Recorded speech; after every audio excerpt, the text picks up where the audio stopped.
हाँ। तो, तो मेटलर्जी पर सर आपकी आवाज कट रही है।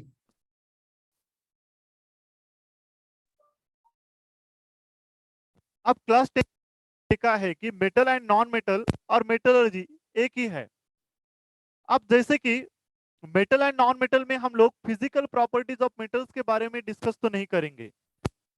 प्रॉपर्टीज तो बहुत आसान है, आप सबको आती है। लेकिन हम लोग chemical metal and non metal के पार्ट में डिस्कस करेंगे।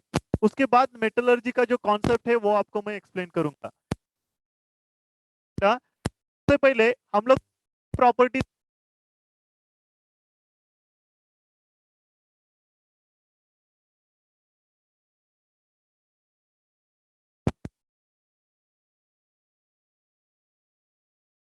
अब केमिकल, तो सबसे पहले आता है reaction of metal with oxygen. ये चीज को पता होनी चाहिए कि जब हम लोग मेटल की रिएक्शन ऑक्सीजन के साथ करते हैं तो कौन सा प्रोडक्ट फॉर्म होता है। तो चलो देखेंगे हम लोग। जैसे कि फॉर एग्जांपल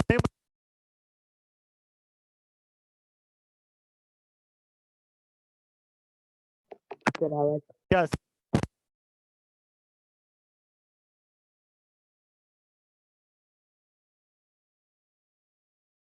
नहीं है। अब इसको balance करने के लिए मुझे क्या सर आवाज करना नहीं आ रही पड़ेगा बेटा आपकी। मुझे? तो सोडियम तो सॉलिड, तो सोडियम ऑक्साइड फॉर्म हुआ है, सॉलिड होता है। अब ये रिएक्शन तो बैलेंस नहीं है, तो आप लोग उसको बैलेंस। अब आपको पूछा क्या जाता है बेटा कि मेटेलिक ऑक्साइड जो होता है जनरली उसका जो नेचर होता है वो कैसे होता है, बेसिक होता है।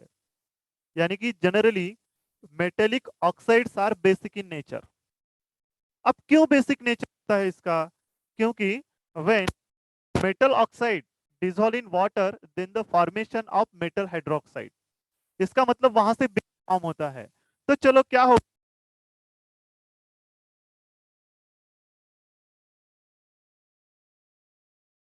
बेटा,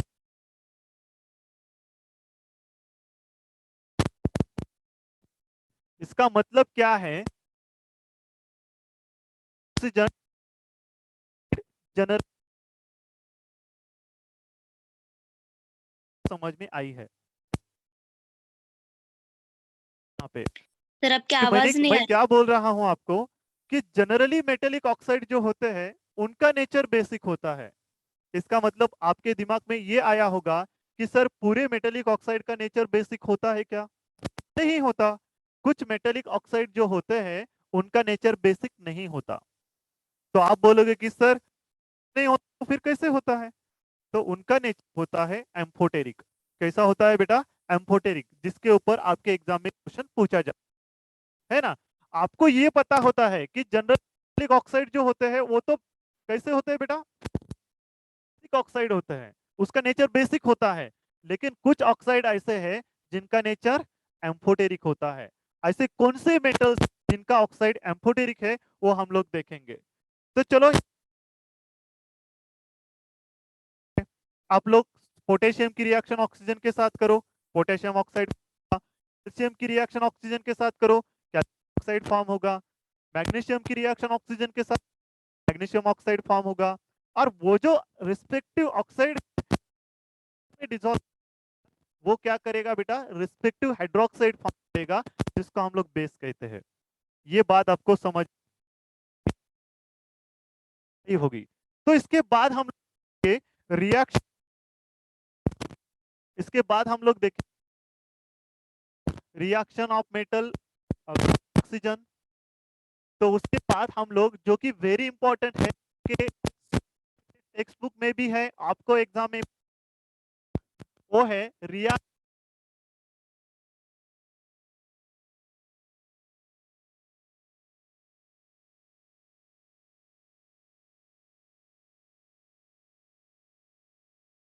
आपको एक रिएक्टिविटी सीरीज याद रखना।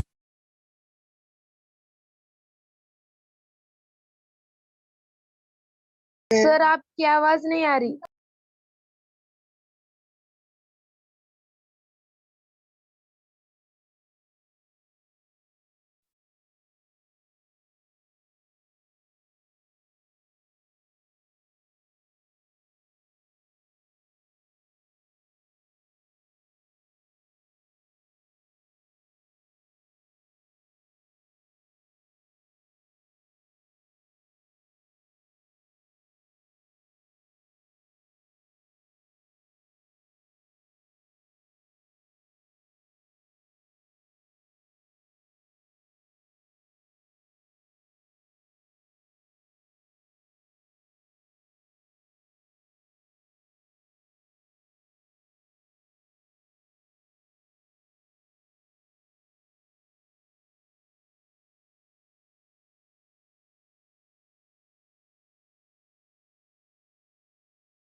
Reactive than calcium.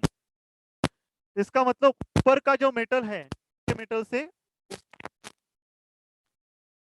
अब रिएक्टिविटी ज्यादा है तो आसानी से उसको रिप्लेस करेगा, सिंगल डिस्प्लेसमेंट रिएक्शन, जिस पर एक क्वेश्चन इसमें पूछा भी गया है। कौन सा क्वेश्चन था कि जैसे कि कॉपर सल्फेट सॉल्यूशन की रिएक्शन जिंक के साथ, ये यहाँ पे एक क्वेश्चन था, और जिंक सल्फेट जो सॉल्यूशन फॉर्म हो जाता है उसका कलर पूछा गया है बेटा। तो बहुत आसान क्वेश्चन था ये, तो आप लोग तो सब कर पाओगे आसानी से। तो मैं ये बताऊंगा, ये चल रहा है तो चलो। आपको ये समझ में आया कि हम लोग ऊपर से नीचे जब आएंगे तब रिएक्टिविटी सीरीज क्या हो जाती है बेटा, डिक्रीज हो जाती है। इसका मतलब क्या है कि potassium is more reactive than sodium, sodium is more reactive than calcium, calcium is more reactive than magnesium. अब शॉर्ट में आपको बताऊंगा, तो आप मुझे बताओ इसमें से सबसे मोस्ट रिएक्टिव कौन सा है, तो ये है, क्योंकि ऊपर है, मोस्ट रिएक्टिव मेटल है। लिस्ट रिएक्टिव कौन सा है बेटा, प्लेटिनम है, लिस्ट रिएक्टिव है। इसका मतलब सबसे कम रिएक्टिविटी है प्लेटिनम की, और पोटेशियम की सबसे ज्यादा। तो हम लोग कौन सी प्रॉपर्टीज के बारे में डिस्कस कर रहे हैं आज, reaction of metal with water. इसकी रिएक्शन हम लोग किसके साथ कर रहे हैं बेटा, वाटर के साथ। तो चलो करेंगे। आप देखो यहाँ पे, इसमें से जो पोटेशियम और सोडियम जो है, ये दोनों ना बेटा कोल्ड वाटर के साथ रिएक्ट होते हैं, ठंडा पानी।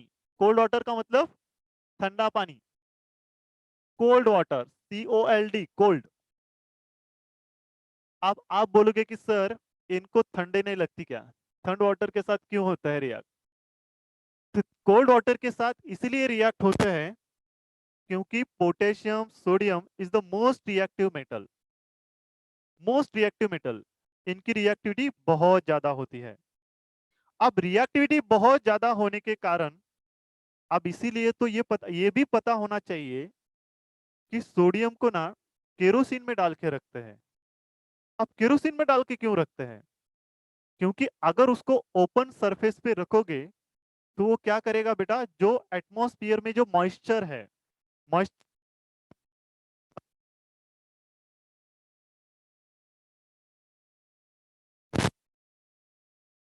सर आवाज नहीं आ रही आपकी।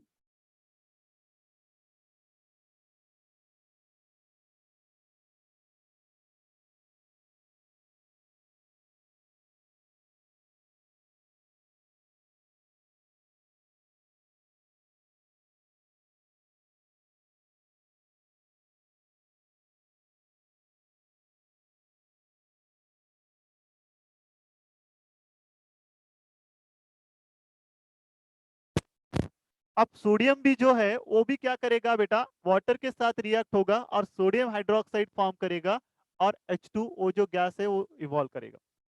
अब इसी तरीके से सी जो है थर्ड, मैग्नीशियम जो है सॉलिड स्टेट में, अब ये कोल्ड वाटर के साथ रिएक्ट नहीं होगा, कैल्शियम का रहेगा है। See calcium also reacts with cold water to form respective hydroxide plus hydrogen gas evolve. Then magnesium, अब ये मैग्नीशियम जो है वो कोल्ड वाटर के साथ रिएक्ट नहीं होता, ये हॉट वाटर के साथ रिएक्ट होता है बेटा। अब हॉट वाटर के साथ रिएक्ट होने के बाद ये भी एक रिस्पेक्टिव हाइड्रोक्साइड फॉर्म करता है इसी तरीके से, और इसमें से हाइड्रोजन गैस। अब इसके बाद जो इंपॉर्टेंट जो है ये देखो, ये तीनों है, ये दोनों तो इंपॉर्टेंट है। अब सब लोगों ने क्या किया है बेटा, बेस फॉर्म किया है इस तरीके से। जब हम लोग एल की रिएक्शन H2O के साथ, अब यहाँ पे क्या होगा, एल्यूमिनियम जो है वो कोल्ड वाटर के साथ रिएक्ट नहीं होता, एल्यूमिनियम हॉट वाटर के साथ भी रिएक्ट नहीं होता। तो एल्यूमिनियम किसके साथ रिएक्ट होता है बेटा, स्टेम के साथ रिएक्ट होता है, ओनली स्टेम के साथ। और स्टेम के साथ रिएक्ट होके एक रिस्पेक्टिव ऑक्साइड फॉर्म करता है। जैसे कि ये इसके साथ, किसके साथ, STEAM, स्टेम के साथ रिएक्ट होगा और Al2O3, इसका मतलब एल्यूमिनियम ऑक्साइड फॉर्म किया है। और जिसका नेचर होता है, कैसा होता है नेचर, एम्फोटेरिक नेचर होता है। ये आपको क्वेश्चन पूछा जाता है ना। उसी तरीके से जिंक जो है वाटर के साथ रिएक्ट होगा, वाटर का मतलब स्टेम के साथ रिएक्ट होगा और फॉर्म क्या करेगा बेटा, ZnO, इसका मतलब जिंक ऑक्साइड फॉर्म करेगा, जिसका नेचर होता है एम्फोटेरिक। आया समझ में ये? तो ये बहुत आसान है। अब उसी तरीके से आयरन जो है Fe भी क्या करेगा बेटा, Fe जो है वो भी वाटर प्लस ऑक्सीजन के साथ रिएक्ट होगा और फॉर्म क्या करेगा, Fe3O4 फॉर्म करेगा, ट्राइफेरिक ऑक्साइड, जो कि हम लोग जिसे कहते हैं, है ना बेटा। तो ये कैसे बना है, एक तो आपको एक चीज मैं बताता हूं जो कि बेसिक चीज है लेकिन कुछ बच्चों को समझ में नहीं आती। अब आयरन जो है, आयरन दो कंपाउंड फॉर्म कर सकता है, दो अलग अलग कंपाउंड फॉर्म कर सकता है।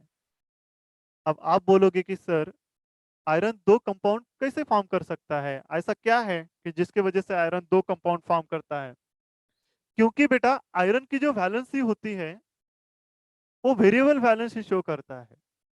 अब वेरिएबल वैलेंसी का मतलब क्या है कि कुछ मेटल्स जो होते हैं एक से ज्यादा वैलेंसी शो करते हैं, जैसे कि आयरन की वैलेंसी 2 भी है और आयरन की वैलेंसी 3 भी है ना, यानी कि दो वैलेंसी शो कर रहा है, तो वो दो कंपाउंड फॉर्म करेगा। एक तो वो FeO कंपाउंड फॉर्म करता है और दूसरा Fe2O3 भी कंपाउंड फॉर्म करता है, और इन दोनों का मिक्सचर क्या होता है बेटा, ये Fe4। काउंट करो ना, आयरन कितने हैं, 2 + 1 3, ऑक्सीजन कितने हैं, 3 + 1 4। तो ये मिक्सचर है FeO और Fe2O3 का, तो ये फॉर्म हुआ है ना। तो यहाँ पे जो आयरन है इसकी वैलेंसी 2 है, यहाँ पे जो आयरन है उसकी वैलेंसी 3 है, इसी तरीके से बेटा। ओके, तो मुझे लगता है आपको ये समझ में आ रहा है।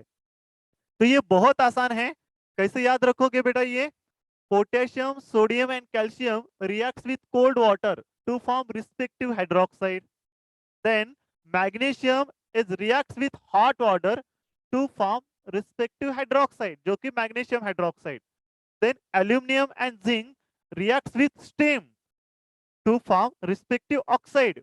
When aluminum oxide reacts with water, then the formation of aluminum oxide. Zinc reacts with water to form zinc oxide, और जिनका नेचर होता है एम्फोटेरिक। तो एम्फोटेरिक का मतलब क्या है, एम्फोटेरिक का मतलब ये होता है कि amphoteric means metal oxide reacts with acid as well as base. Amphoteric का मतलब क्या है बेटा, जो ऑक्साइड एसिड के साथ भी और बेस के साथ भी रिएक्ट होते हैं उनको हम लोग एम्फोटेरिक ऑक्साइड कहते हैं। आया समझ में, जो एसिड के साथ भी और बेस के साथ भी रिएक्ट होते हैं तो एम्फोटेरिक ऑक्साइड कहते हैं इसको। ओके बेटा, तो ये आपको समझ में आया होगा, वेरी गुड। और नीचे के जो है बेटा, नीचे के ये अब कौन कौन से बचे आयरन के नीचे, आयरन के नीचे कौन कौन से हैं,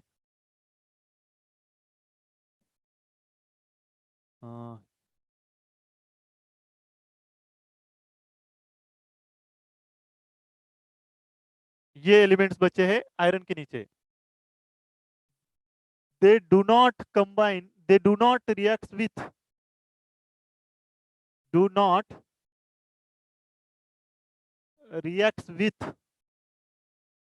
cold, hot या steam।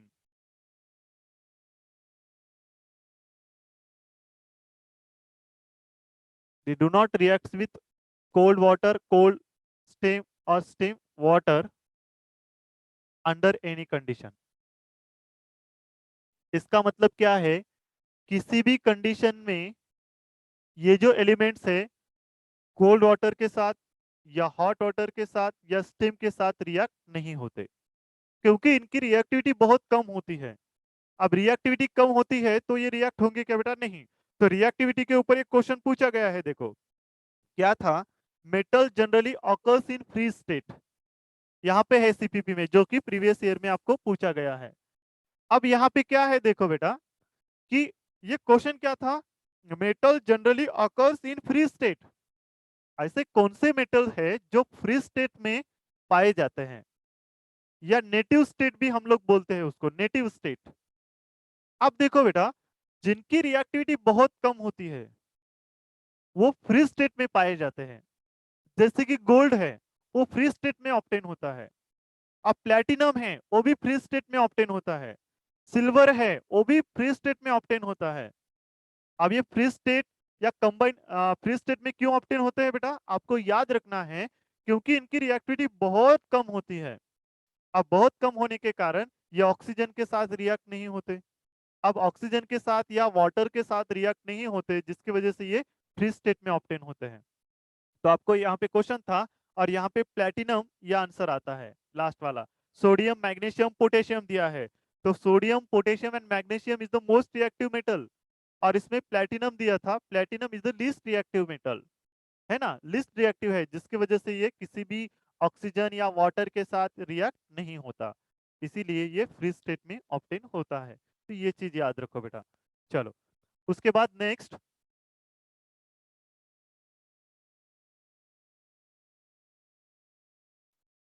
मैं शॉर्ट में बताऊंगा वैसे तो। हम्म, अब हम लोग क्या करेंगे, मेटल की रिएक्शन थोड़ा सा एसिड के साथ, मैं फास्ट बताऊंगा ऐसे ही, एक एक दो एग्जांपल, है ना। Reaction of metal with acid.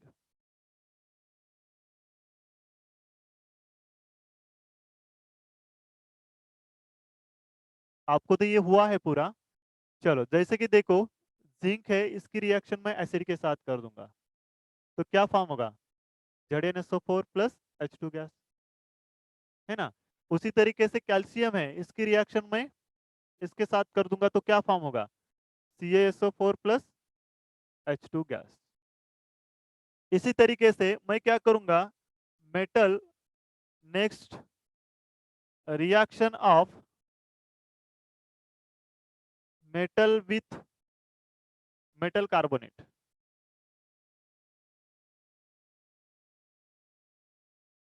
इसमें क्या होगा,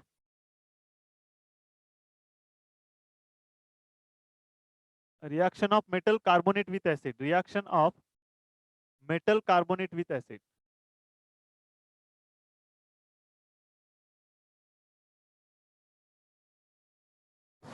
इसमें एग्जांपल देखो, Na2CO3 प्लस HCl, क्या फॉर्म होगा बेटा यहाँ पे, एक तो NaCl फॉर्म होगा प्लस वाटर, और इसमें से CO2 गैस रिलीज हो जाएगा। चलो, अब मुझे क्या कहना है, देखो आपको एग्जाम में पूछा जाएगा कि जब हम लोग मेटल की रिएक्शन एसिड के साथ करते हैं, तो उसमें से कौन सा गैस रिलीज होता है। तो आपको पता होना चाहिए कि when active metals reacts with acid to evolve hydrogen gas, यानी कि मेटल की रिएक्शन एसिड के साथ करोगे तो उसमें से हाइड्रोजन गैस इवॉल्व होता है। उसी तरीके से मेटल की रिएक्शन किसके साथ बेटा, मेटल कार्बोनेट की रिएक्शन एसिड के साथ करोगे तो कार्बन डाइऑक्साइड गैस रिलीज होता है। जहां पे कार्बन डाइऑक्साइड दिखेगा आपको, उसकी रिएक्शन एसिड के साथ हो रही है, तो उसमें से क्या होगा, कार्बन डाइऑक्साइड गैस इवॉल्व होगा। और मेटल की रिएक्शन एसिड के साथ करोगे तो क्या होगा, उसमें से हाइड्रोजन गैस इवॉल्व होगा। तो ये चीज आपको याद रखनी है, शॉर्ट में मैंने बताया है। ओके, अब उसके बाद हम लोग जो टॉपिक है उसके ऊपर आएंगे, जो मेन टॉपिक है हमारा। अब नॉन मेटल में तो क्या होगा, मैं तो ओरली ही बताऊंगा उसका, हम लोग मेटलर्जी के बारे में डिस्कस करेंगे। अब नॉन मेटल का क्या होता है बेटा, जैसे कि नॉन मेटल में देखो, कार्बन है, नाइट्रोजन है, ऑक्सीजन है। जब नॉन मेटल जो होते हैं उसकी रिएक्शन ऑक्सीजन के साथ करोगे तो नॉन मेटेलिक ऑक्साइड फॉर्म करता है। अब नॉन मेटेलिक ऑक्साइड का जो नेचर है वो होता है कैसे, एसिडिक नेचर होता है। कैसा होता है बेटा, एसिडिक नेचर, क्योंकि non metallic oxide dissolve in water to form acid. कैसे, एक एग्जांपल बताता हूं, देखो जैसे कि कार्बन है प्लस O2 गैस है, कार्बन तो सॉलिड है, क्या फॉर्म होगा बेटा, CO2 गैस फॉर्म होगा। अब CO2 तो कार्बन डाइऑक्साइड गैस है, जब हम लोग कार्बन डाइऑक्साइड गैस को वाटर में डिसॉल्व करेंगे, वाटर का मतलब पानी, तो क्या फॉर्म होगा, H2CO3, जो कि कार्बोनिक एसिड है। कौन सा एसिड है, कार्बोनिक एसिड है, ये चीज है। कार्बोनिक एसिड है। तो इसका मतलब नॉन मेटेलिक ऑक्साइड का नेचर कैसा होता है बेटा? एसिडिक होता है। ये भी आपको पूछा जाएगा, आपको ध्यान में रखना है ये। ओके, चलो। तो अब हम लोग मेटलर्जी की तरफ आएंगे, जो कि very very very very important है। बोर्ड के एग्जाम में, एनटीएससी के एग्जाम में, कौन सी भी एग्जाम रहने दो, ये METALLURGY मेटलर्जी। हाँ, अब मेटलर्जी का मतलब क्या है? जैसे कि देखो बेटा, हमें पता है गोल्ड, सिल्वर या आयरन पता है, या एल्यूमिनियम पता है, या अदर भी कुछ मेटल्स पता है। अब कुछ एलिमेंट्स मेटल जो है वो फ्रीज स्टेट में ऑब्टेन होते हैं, जो कि मैंने अभी आपको बताया है। लेकिन कुछ एलिमेंट्स जो है वो क्या करते हैं बेटा, कंबाइंड स्टेट में ऑब्टेन होते हैं, हमें कंबाइंड स्टेट में, इसका मतलब कंपाउंड फॉर्म में ऑब्टेन होता है। अब मेटलर्जी का मतलब क्या है? तो metallurgy means metal extract from some minerals. क्या है? Metal extract from some minerals is called metallurgy. ये क्या बोल रहा है? मेटलर्जी का मतलब क्या है कि एक मिनरल है, मिनरल का मतलब मराठी में उसको खनिजे बोलते हैं, देखो खनिजे। और वो कहाँ ऑब्टेन होते हैं बेटा? अर्थ क्रस्ट में ऑब्टेन होते हैं। अब मिनरल्स में से मेटल को क्या करना है, हमें एक्सट्रैक्ट करना है, और उसकी जो होल प्रोसेस है उसको हम लोग मेटलर्जी कहते हैं। ओके, मेटलर्जी कहते हैं। अब यहाँ पे देखो कि ये बोल रहा है कि metal extract from some minerals. अब सबसे पहले कुछ बच्चों को पता नहीं कि सर मिनरल क्या होता है। बताता हूँ, टेंशन मत लो। Mineral is a compound. क्या होता है बेटा? Mineral is a compound which contain which contain contain, हाँ, metal and some other impurities, some other impurities such as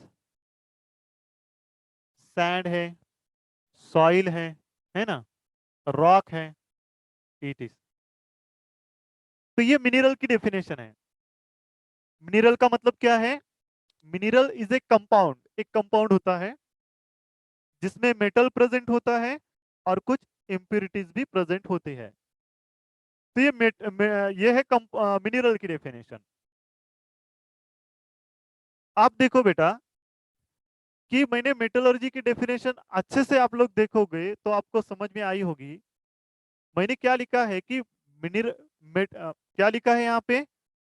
metal extract from some minerals. Some का मतलब क्या है यहाँ पे बेटा? सम का मतलब क्या है? कुछ मिनरल्स का मतलब का ही मिनरल्स, का ही ना। सम का मतलब क्या है? का ही ना।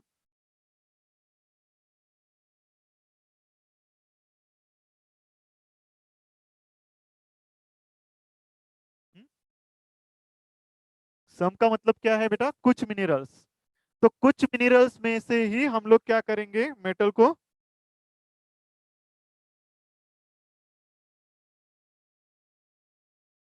एक्सट्रैक्ट करेंगे।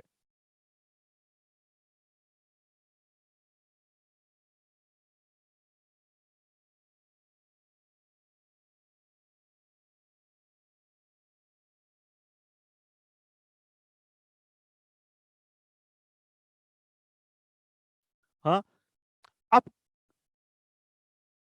क्या बोल रहे हैं? Metal extract from some minerals.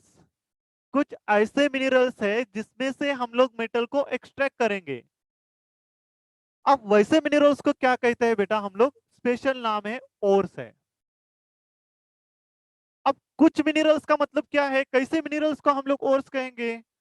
जिसमें मेटल का परसेंटेज ज्यादा है, यानी कि metal contain, sorry, mineral contain high percentage of metal, that is called ores. क्या कहेंगे हम लोग? Minerals contain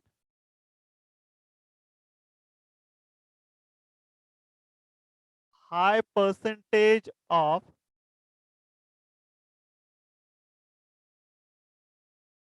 high percentage of metal, और उसको स्पेशल क्या नाम दिया है हमने? ओर्स नाम दिया है। क्या नाम दिया है बेटा हमने? ओर्स नाम दिया है। यानी कि जिस मिनरल्स में से हम लोग मेटल को एक्सट्रैक्ट करेंगे आसानी से, तो उसको हम लोग क्या कहेंगे फिर? ओर्स कहते हैं। इसका मतलब हम लोग ओर्स में से क्या करेंगे? मेटल को एक्सट्रैक्ट करेंगे, और उसी प्रोसेस को क्या कहते हैं बेटा? मेटलर्जी कहते हैं। तो चलो हम लोग मेटलर्जी प्रोसेस के बारे में डिस्कस करना स्टार्ट करते हैं। ओके, अब इसमें क्या है कि किसी भी मेटल मिनरल्स में से या ओर्स में से मेटल को एक्सट्रैक्ट करने के लिए 5 स्टेप है। कितने स्टेप है बेटा? 5 स्टेप है। 5 स्टेप्स है। तो इसने इतने स्टेप्स तो हमें करने पड़ेंगे, तभी हम लोग मेटल को एक्सट्रैक्ट कर पाएंगे। तो इसमें से फर्स्ट स्टेप जो है वो है crushing of ores. Crushing of ores, उसको ग्राइंडिंग ऑफ ओर्स भी कहते हैं। सेकेंड है कॉन्सेंट्रेशन ऑफ ओर्स। थर्ड है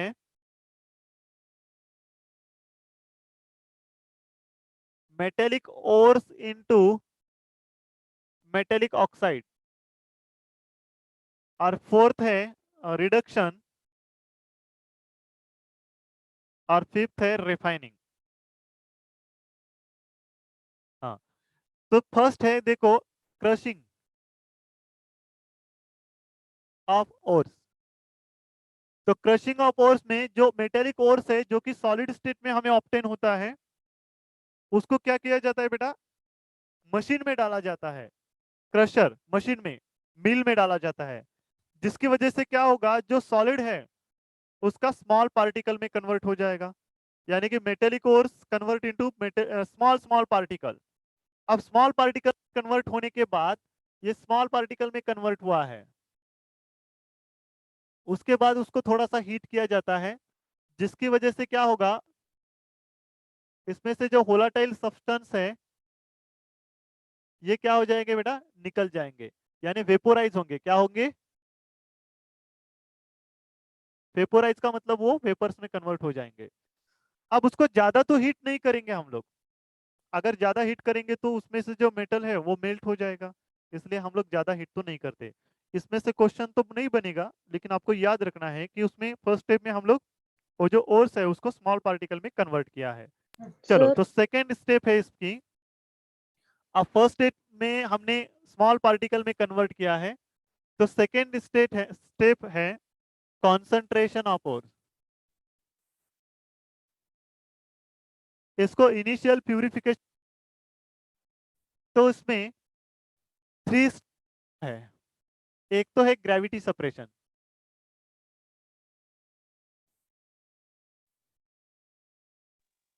अब ग्रेविटी सेपरेशन का मतलब क्या है बेटा? इसमें कंडीशन जो है, अब फर्स्ट स्टेप में तो हमने क्या किया है? उसका स्मॉल पार्टिकल में कन्वर्ट किया है। अब स्मॉल पार्टिकल में कन्वर्ट करने के बाद उसमें मेटल भी है और कुछ इंप्यूरिटी भी प्रेजेंट है। इसका मतलब हम लोग इंप्यूरिटी को ओर्स प्लस इंप्यूरिटी कहेंगे ऐसे। ये दोनों भी प्रेजेंट है। अब इसमें से एक होना चाहिए, एक की डेंसिटी जो है वो हाई होनी चाहिए, और एक की डेंसिटी क्या होनी चाहिए बेटा? लो होनी चाहिए। जैसे कि देखो, हमने एक इंक्लाइन प्लेन लेते हैं, है ना, इस तरीके से, और हमने यहाँ पे क्या डाला? ओर्स प्लस इंप्यूरिटी, और यहां से हमने वाटर छोड़ दिया। तो क्या हो जाएगा? अब इसमें से जो जिसकी डेंसिटी ज्यादा है वो सेटल डाउन हो जाएगा इस तरीके से, है ना, और जिसकी डेंसिटी कम है वो वाटर के साथ इस तरीके से निकल जाएगा। इसका मतलब ओर्स प्लस इंप्यूरिटीज में डिफरेंस किसका होना चाहिए? डेंसिटी का होना चाहिए, तब हम लोग इसको सेपरेट कर पाएंगे। ओके, सेपरेट हम लोग उसको कर पाएंगे। अब ये तो आपको समझ में आया होगा। अब इसके बाद सेकेंड जो है, इसमें याद करने का है बेटा ग्रेविटी सेपरेशन में, ओर्स प्लस इम्प्यूरिटीज में डिफरेंस किसका होना चाहिए? डेंसिटी का होना चाहिए, तभी हम लोग ओर्स और इम्प्यूरिटीज को सेपरेट कर पाएंगे। चलो नेक्स्ट है सेकेंड, इसमें ही है बी। पहले तो ग्रेविटी सेपरेशन हुआ, सेकेंड है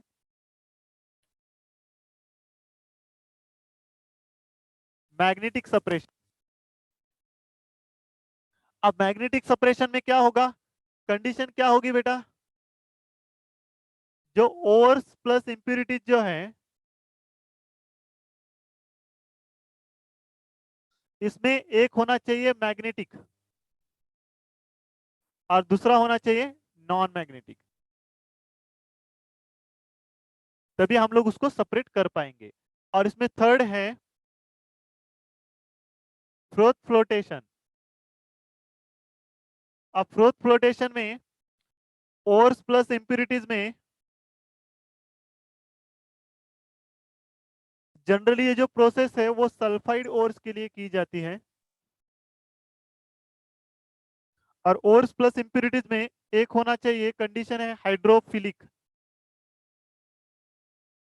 हाइड्रोफिलिक का मतलब वाटर में कंप्लीट डिजोल्व होना चाहिए, और दूसरा होना चाहिए हाइड्रोफोबिक। हाइड्रोफोबिक का मतलब क्या है बेटा? वाटर में इनसोल्युबल। अब इसमें से क्या होगा?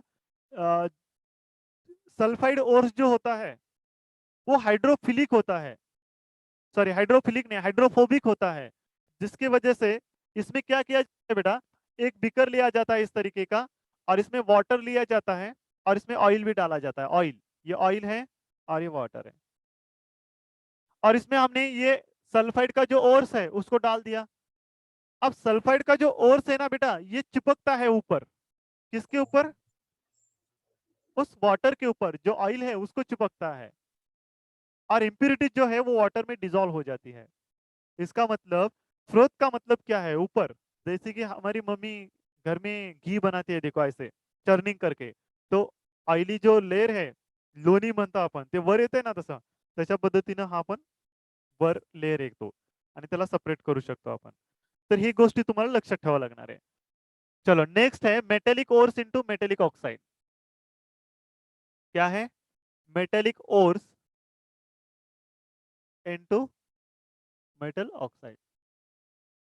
अब मेटेलिक ओर्स को मेटेलिक ऑक्साइड में कन्वर्ट करने के लिए दो मेथड है। एक तो रोस्टिंग, ये आपको पूछा गया है और पूछा भी जाएगा, और दूसरा है कैल्सिनेशन। अब रोस्टिंग का मतलब क्या है बेटा? Ores is heated in the presence of oxygen, ये डेफिनेशन आपको पूछी जाएगी। Ores is heated in the presence of oxygen, है ना? जैसे कि देखो, कॉपर ऑक्साइड है, सल्फाइड का ओर्स है, और इसको हीट किया इन द प्रेजेंस ऑफ ऑक्सीजन में, तो क्या हो जाएगा? कॉपर ऑक्साइड फॉर्म होगा, और कॉपर सल्फर जो है वो निकल जाएगा बाहर। ऑक्सीजन के प्रेजेंस में हम लोग ओर्स को हीट किया, जिसकी वजह से क्या हुआ? यहाँ का सल्फर निकल गया और ऑक्सीजन ऐड हुआ, है ना? इसका मतलब क्या है? Ores is heated in the presence of oxygen. और रोस्टिंग प्रोसेस जो है वो भी सल्फाइड ओर्स के लिए की जाती है। ओके, तब हीट करेंगे, सल्फाइड निकल जाएगा, ऑक्सीजन ऐड होगा। और कैल्सिनेशन जो है वो कार्बोनेट ओर्स के लिए की जाती है। किसके लिए? कार्बोनेट ओर्स के लिए, है ना? कार्बोनेट ओर्स के लिए की जाती है। जैसे कि देखो यहाँ पे कैल्शियम कार्बोनेट है। अब कैल्सिनेशन का मतलब क्या है बेटा? Ores is heated in the absence of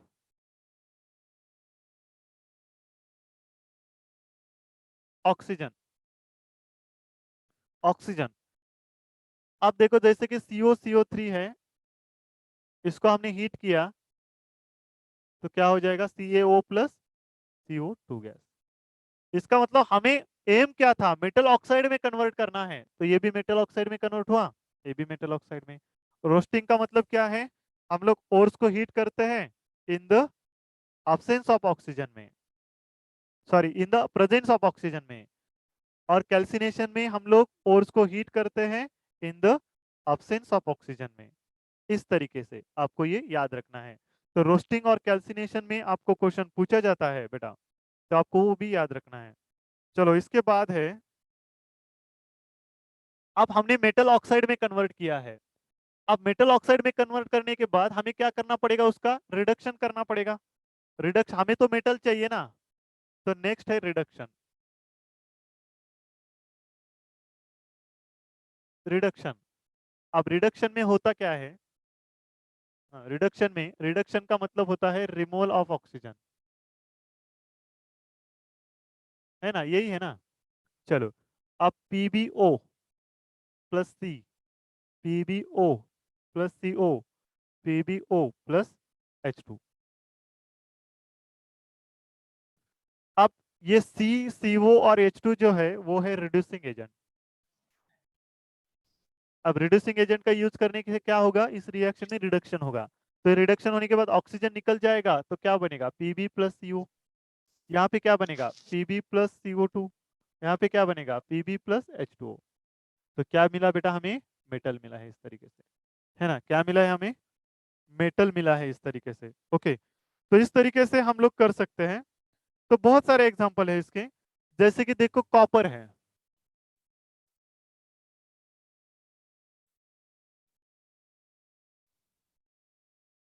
तो क्या फॉर्म होगा, Cu plus CO, Cu plus CO2, और ये Cu प्लस, सॉरी सी हुआ है ना, CO H2, है ना, रिडक्शन। अब यहाँ पे जिंक ऑक्साइड है, अब ये याद रखना है, IMP है।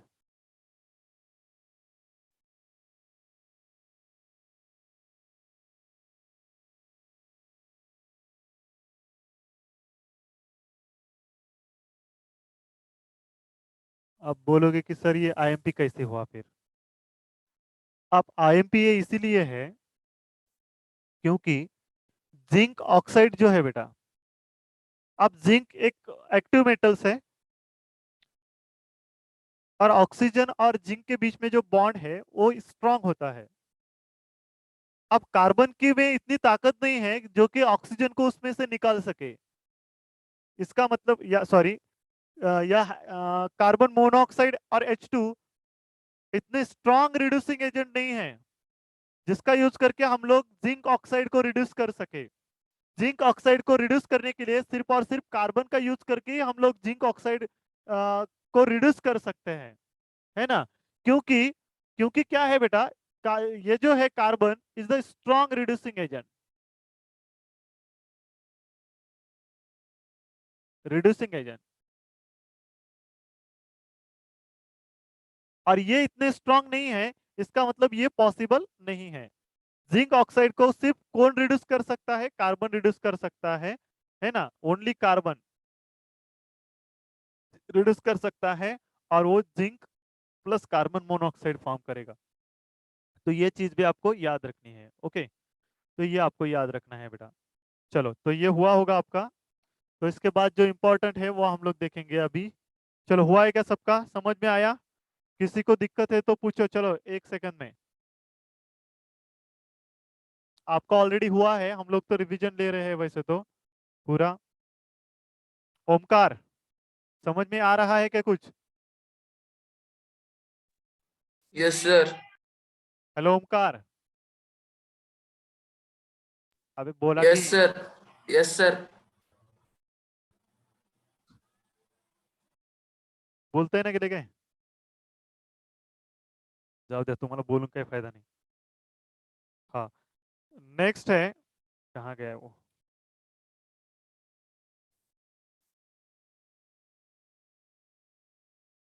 हाँ, चलो नेक्स्ट इंपॉर्टेंट है, हमें 10 मिनट चाहिए, और 10 मिनट में खत्म कर देंगे, फास्ट बताऊंगा आपको।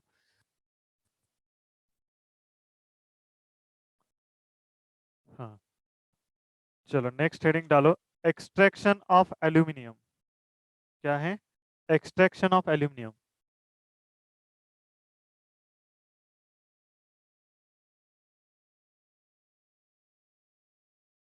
तो आपको एग्जाम में क्या क्वेश्चन पूछा जाता है इसके ऊपर। सबसे पहले जो एल्यूमिनियम जो है वो थर्ड अबंडेंट मेटल है अर्थ क्रस्ट में। और एल्यूमिनियम को किसमें से एक्सट्रैक्ट किया जाता है बेटा, उसका जो ओर्स है उसका नाम है बॉक्साइट।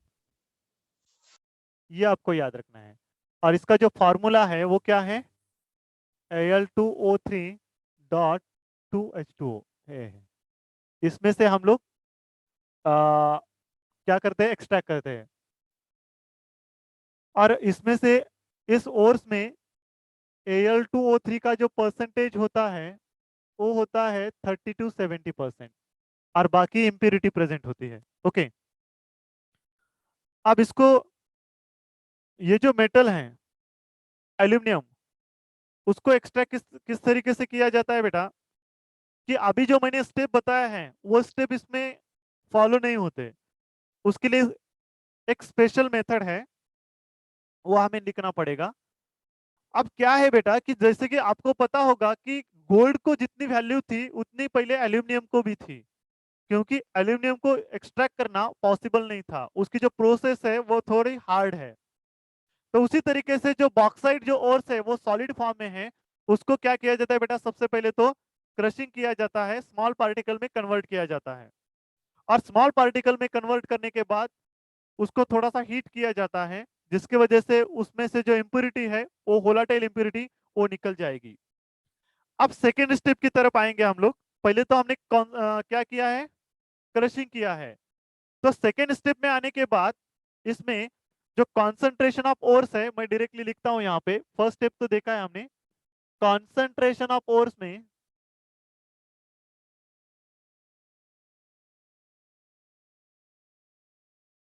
कॉन्सेंट्रेशन ऑफ ओर्स, या उसको हम लोग लीचिंग भी कहते हैं। कौन सी प्रोसेस, लीचिंग।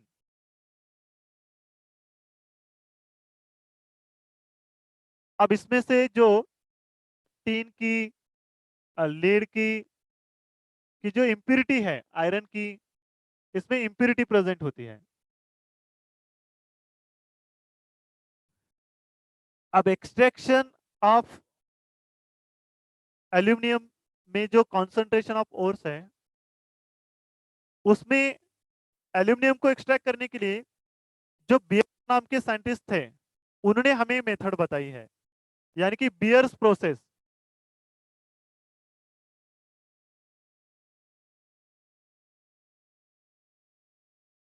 बियर्स प्रोसेस, अब उसमें भी 3 स्टेप्स इन्वॉल्व है। तो सबसे पहले उन्होंने क्या किया, स्टेप फर्स्ट में, ये इंपॉर्टेंट है, देखो इसके ऊपर क्वेश्चन पूछा जाता है। Al2O3.2H2O, इसको सोडियम हाइड्रोक्साइड जो कि अल्कली में डिसॉल्व किया, और इसको 140 degree Celsius to 150 degree Celsius तक उसको हीट किया है उन्होंने।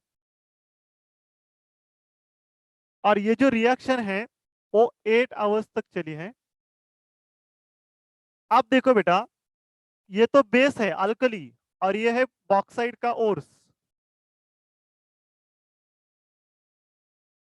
तो आप बोलोगे कि सर जो एल्यूमिनियम ऑक्साइड है उसको सोडियम हाइड्रोक्साइड में ही डिसॉल्व क्यों किया है। अब सोडियम हाइड्रोक्साइड में डिसॉल्व इसलिए किया है क्योंकि सोडियम हाइड्रोक्साइड में इम्प्यूरिटीज जो है वो होती है इनसोल्यूबल। और इसमें से जो एल्यूमिनियम जो है सोडियम हाइड्रोक्साइड में कैसे हो जाता है बेटा, सोल्यूबल हो जाता है। आई बात समझ में। Aluminium complete soluble in sodium hydroxide, और इम्प्यूरिटी जो है वो कैसी है, इनसोल्यूबल है सोडियम हाइड्रोक्साइड में, जिसकी वजह से NaOH में उसने बॉक्साइड को डिसॉल्व किया है। अब इसको इसमें डिसॉल्व करने के बाद क्या फॉर्म हो जाएगा, NaAlO2 प्लस H2O। क्या फॉर्म है, सोडियम में गया है बहुत बार।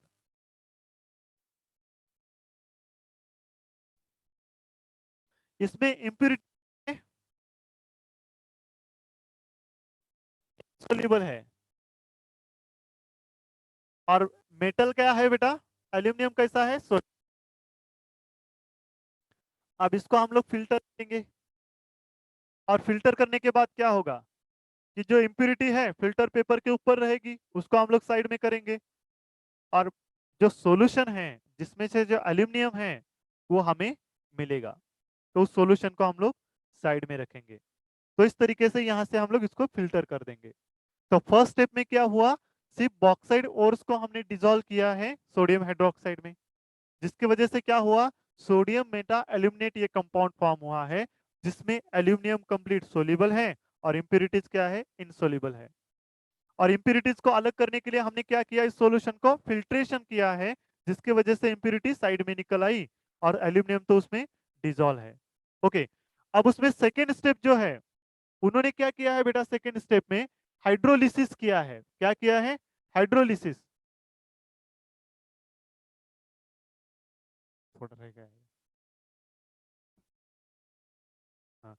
अब सेकेंड स्टेप में क्या है, सेकेंड स्टेप में क्या किया है उन्होंने, अब ये जो NaAlO2 है इसको हाइड्रोलिसिस किया है। हाइड्रोलिसिस का मतलब क्या है बेटा, वाटर में उसको डाला है। अब वाटर में डालने के बाद क्या होगा, इसका जो टेम्परेचर है वो कम हो जाएगा, है ना। टेम्परेचर कम होके 50 डिग्री सेल्सियस तक आएगा, और यहां से क्या फॉर्म हो जाएगा बेटा, AlOH थ्राइस। इसका मतलब एल्यूमिनियम हाइड्रोक्साइड फॉर्म होता है। हाइड्रोलिसिस करने के बाद क्या फॉर्म होता है, aluminium hydroxide plus NaOH, aluminium hydroxide, aluminium hydroxide. तो सेकेंड स्टेप में क्या किया उन्होंने, ये जो सोडियम मेटा एल्यूमिनेट जो मिला है उसका क्या किया है बेटा, उन्होंने यहाँ पे हाइड्रोलिसिस। हाइड्रोलिसिस का मतलब क्या है बेटा, वाटर के साथ रिएक्शन। अब वाटर के साथ रिएक्शन की तो क्या हुआ, उसका जो मेल्टिंग टेम्परेचर है वो कम हुआ। अब कम होने के बाद सॉलिडिफाई हुआ और एल्यूमिनियम हाइड्रोक्साइड फॉर्म हुआ है। अब थर्ड स्टेप में क्या किया है उन्होंने, स्टेप थर्ड में ये जो एल्यूमिनियम हाइड्रोक्साइड फॉर्म हुआ है उसको उन्होंने क्या किया है बेटा, इग्नाइट, जला डाला है। और जलाने के बाद क्या फॉर्म होगा, Al2O3 फॉर्म हुआ है, जो कि एल्यूमिना कहते हैं इसको। क्या कहते हैं बेटा यहाँ पे, एल्यूमिना, एल्यूमिनियम ऑक्साइड। क्या कहते हैं इसको, एल्यूमिना। तो ये चीज आपको पता होनी चाहिए, क्या हुआ है, एल्यूमिना। तो इस तरीके से एक्सट्रैक्शन ऑफ एल्यूमिनियम में बहुत सारी चीजें हैं जो कि आपको याद रखनी है। अब इसके बाद क्या हुआ है कि जो एल्यूमिना फॉर्म हुआ है, अब ये तो ऑलरेडी क्या है बेटा, मेटेलिक ऑक्साइड है, मेटेलिक ऑक्साइड है। और मेटेलिक ऑक्साइड है तो उसको हम लोग रोस्टिंग या कैल्सिनेशन की जरूरत नहीं है, क्योंकि ये ऑलरेडी क्या है, मेटेलिक ऑक्साइड है।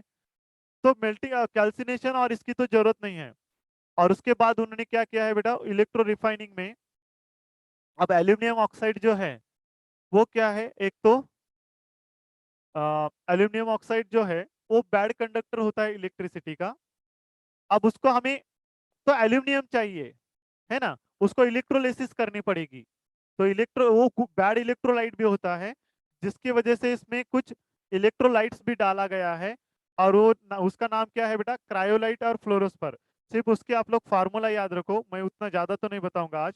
ओके, आप ये याद रखो जो कि क्वेश्चन पूछा जाता है, Na3Al F6, Na3Al F6 ये गुड इलेक्ट्रोलाइट होता है, और CaF2 यह है फ्लोरोस्पर। इसका ये जो फार्मूला है ना बेटा, बहुत बार पूछा गया है, क्या है, क्रायोलाइट, CRYOLIT, क्रायोलाइट का फार्मूला है। यही फार्मूला आपको पूछा जाता है, आपको याद रखना है।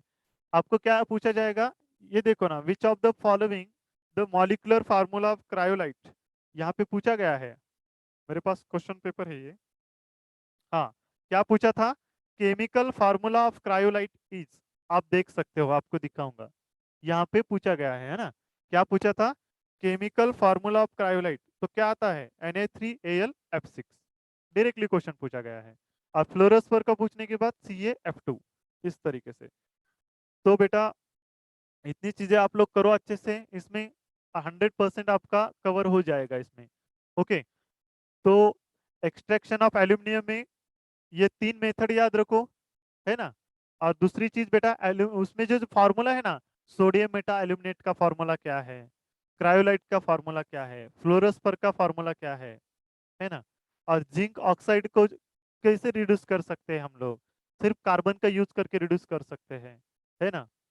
तो लीचिंग जैसे कि प्रोथ फ्लोटेशन में किसका डिफरेंस होना चाहिए, मेटल की प्रॉपर्टीज केमिकल प्रॉपर्टीज याद रखो, नॉन मेटल की केमिकल प्रॉपर्टीज याद रखो। इसके ऊपर आपको 100% क्वेश्चन पूछे जाते हैं। तो आज के लिए यहाँ पे ठहरेंगे बेटा, आपका नेक्स्ट लेक्चर होगा, सर वेटिंग में है। ओके, तो रुकेंगे बेटा हम।